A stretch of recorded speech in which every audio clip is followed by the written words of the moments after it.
What's up, Dreamers? Tara samahan nyo akong i-diagnose at palitan yung fuel pump natin. And kaya pala tayo magpapalit ng fuel pump guys kasi sa umaga, sobrang hard starting niya. Kailangan pang ipump ng ipump maigi yung gas pedal, yan, para lang mag-start siya. And there are 5 causes of hard starting that you can check guys. The fuel, spark, air, timing, and compression. But in this video, we will just focus on the fuel. And ito lang yung mga kailangan natin guys. Meron tayong fuel pump, gasket, ratchets, flat screw, some sockets. Yan. And magpapalit na rin tayo ng fuel filter and fuel lines. Meron din tayong adjustable clamp. Yan. And also, paper towel. So ngayon, i-diagnose muna natin yung fuel pump kung nakakapag-supply pa ba siya ng gas papunta dun sa carbs. Para magawa yon, maglalagay lang tayo ng plastic bottle dun sa dulo ng fuel lines. So, luwagan muna natin yung clamp guys. Yan.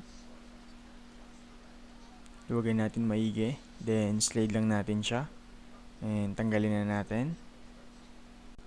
And, maglalagay lang tayo ng plastic bottle para makita natin kung makakapag-supply pa ba siya ng gas. And, crank lang natin yung engine. Yan. First crank.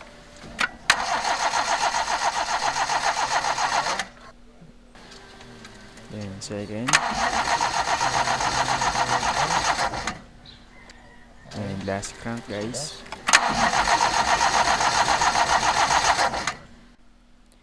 So, ayan guys, after 3 cranks, wala talaga siyang nilalabas na gas.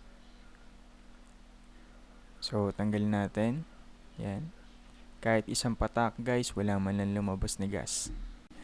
Pwede nyo ring ma-experience na habang kinakrank nyo guys is amoy gas siya. And pagtingin nyo sa oil level nyo is nadadagdagan siya. And pag ganun yung nangyayari sa inyo, don't hesitate na palitan yung fuel pump guys. Kasi possible na may leak na siya dyan. And pwedeng pumasok yun sa internals nyo guys. And masisira yung mga oil seal, bearings. And pwedeng maging knocking. And worst case scenario is overhaul na siya. So pag yun na nangyari sa inyo, huwag kayong mag-hesitate na palitan yung fuel pump. And sabay nyo rin yung change oil. So ngayon guys, papalitan na natin yung fuel pump niya. Pero bago yon, tatanggalin muna natin yung mga hoses niya. And don't forget to take a picture guys. Yan. For reference, para hindi kayo magkakamali sa pagbabalik mamaya. And tanggalin na natin yung mga hose guys. Luwagan muna natin sila. Next hose guys. Sa pagtatanggal ng mga hose guys, wiggle nyo lang. Yan. Para hindi kayo mahirapan tanggalin. So, after removing all the hoses guys, pwede na natin tanggalin yung fuel pump. And dalawang 12mm lang siya guys. Isa dito.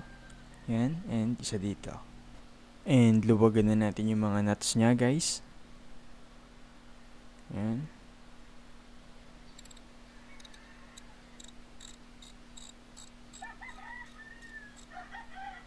Sa kabila naman.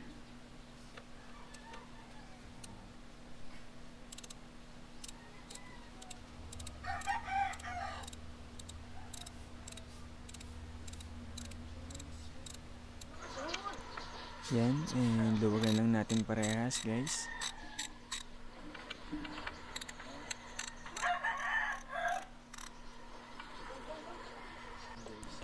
So after natin maluwagan guys, tatanggalin na natin siya.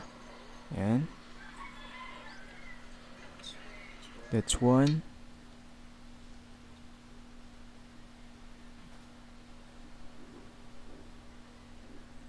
And that's two. And pwede na natin tanggalin yung fuel pump natin guys. Wiggle-wiggle lang natin siya. Yan. And out with the old guys. And of course guys, tatakpan natin ng paper towel yung cylinder head natin. Para hindi siya pasukan ng kahit na anong contaminants. And pwede na natin tanggalin yung insulator natin guys. Wiggle-wiggle lang natin guys. And just like that. And it's time para linisin yung surface niya guys. Gagamit lang tayo ng Scotch-Brite. Tatanggalin na natin yung mga old gaskets na dumikit. Yan, nisin lang natin maigi.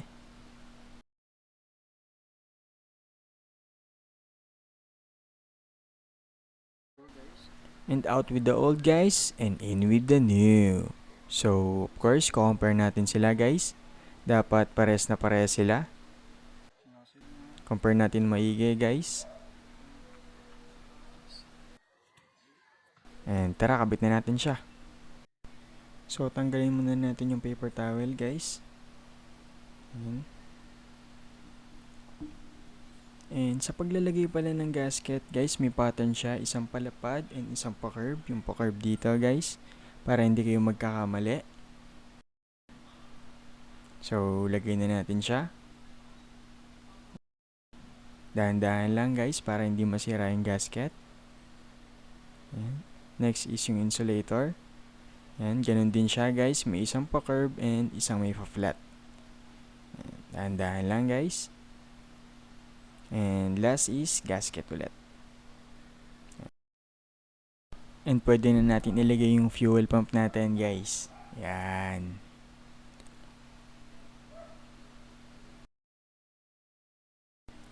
And sa paglalagay ng nut guys, make sure na papasok siya ng freely.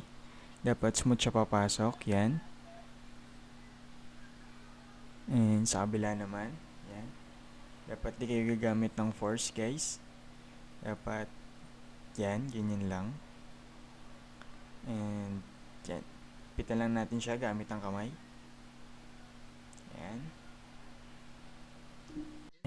And higpitan na natin siya guys. Yan. And sa paghihigpit pala guys, dapat is alternate.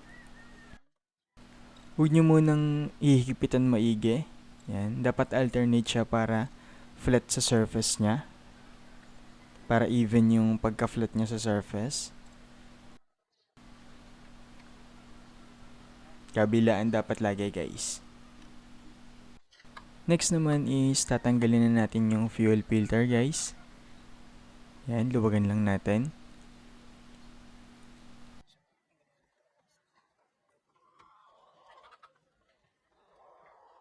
Out with the old and in with the new. Bit lang natin yung mga hoses niya guys. And make sure na mahigpit siya guys. And sa pagbabalik ng mga hose guys, make sure na dinodouble check nyo yung picture na tinake nyo kanina. Para hindi kayo malilito sa pagbabalik and kung saan ba siya dapat nakalagay. And yan, higpitan na natin maigi lahat ng hoses guys. Always double check kung mahigpit siya. Yan, and this is the last hose papunta sa carbs. Yan, sagad lang natin.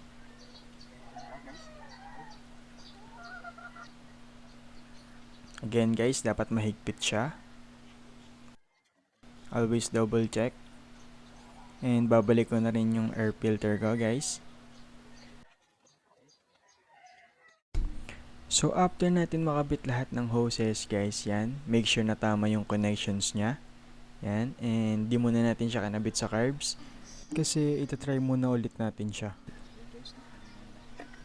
Yan, and lagay muna natin ulit yung plastic bottle guys. And crank muna natin ulit yung engine guys. Yan, first crank.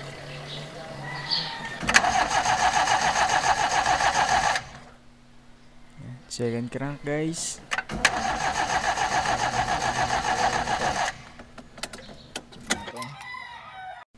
So ayan guys, no, kitang-kita nyo naman na paglabas na siya ng gas.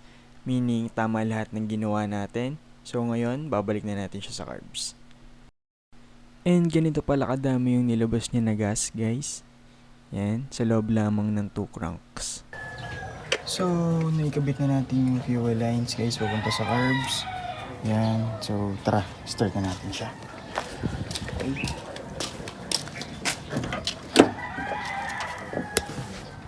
So yan guys, no? Moment of truth, start na natin siya. Yan. Will she start?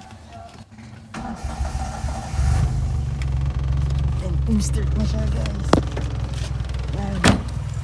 One click ulit siya. So, yan. So, tignan muna natin ulit yung mga fuel lines, guys. Check natin kung meron pa bang leaks. Yan. So, mga ginawa natin. Double check natin, guys. So, yun.